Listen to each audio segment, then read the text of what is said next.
Hi నమస్తే, ఎలా ఉన్నారు? ఏంటంటే నేను ఇలా రెడీ అయిపోయి వచ్చేసాను అనుకుంటున్నారా? ఏం లేదండి, రేపు మనకి ఉగాది కదా.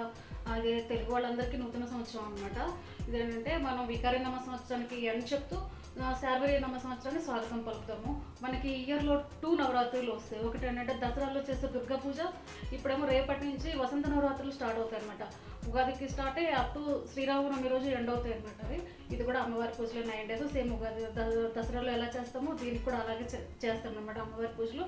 ఇప్పుడు ఏంటంటే ఉగాది పచ్చడికి కావాల్సిన పదార్థాలు కొత్త చింతపండు, ఇది మనకి మాఘ ఫాల్గుణ మాసంలో కొత్తగా వస్తుంది అన్నమాట చింతపండు. మామిడికాయలు కూడా పచ్చివి వస్తూ ఉంటాయి కదా. ఇవ్వండి, ఇది ఏంటంటే నాకు చిన్న చిన్న పిందెలు దొరకలేదు, ఇదే దొరికి తీసుకొచ్చా. మామూలుగా జనరల్గా అయితే శాస్త్రీయంగా చూస్తే ఈ చిన్న పిందెలతోనే తయారు చేస్తారు మామిడి ఉగాది పచ్చడి. వేప పువ్వులు, కొత్త బెల్లం అనమాట, మన ఇంట్లో ఉండింది కదా, కొత్తదే తెచ్చుకోవాలి. నేను ఆల్వేస్ ఆర్గానిక్ వాడతానని మీ అందరికీ తెలుసు కదా జాగ్రత్త.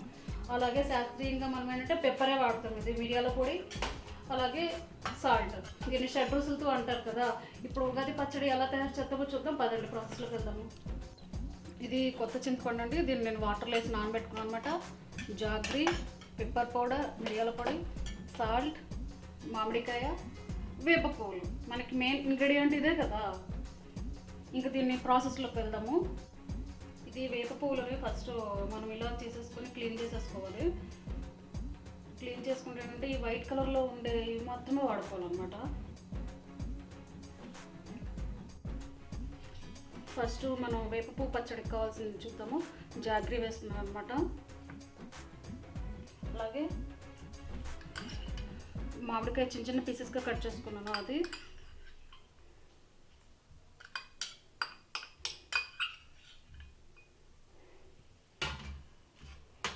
తర్వాత పెప్పర్, తర్వాత సాల్ట్,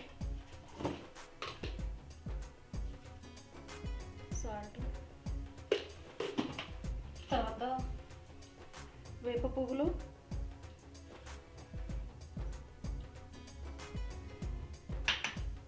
తర్వాత మన చింతపండు జ్యూస్ అనమాట వేసుకొని దీన్ని బాగా కలిపేసుకోవాలి. ఇంత ఇది మన ఉగాది వేప పువ్వు పచ్చడి రెడీ అయిపోయింది. దీన్ని మనం ఒక బౌల్లో తీసేసుకొని నైవేద్యం పెట్టేసుకొని ఇంకా తినేయడమే.